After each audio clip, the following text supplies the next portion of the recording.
আমরা এখন বাড়ি যাচ্ছি গাইস।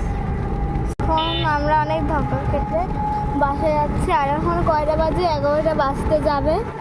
সো এখন আমরা বাসায় চলে যাচ্ছি, মানে 11টা বাজে, এরকম 11টা বেজেই যাবে এক্ষুনি। সো আমরা এখন বাসায় যাই। আজকে অনেক রাত জেগে ঠাকুর দেখেছি। 12টা এরকম বাজবে, সরি 12টা 1টা বাজবে।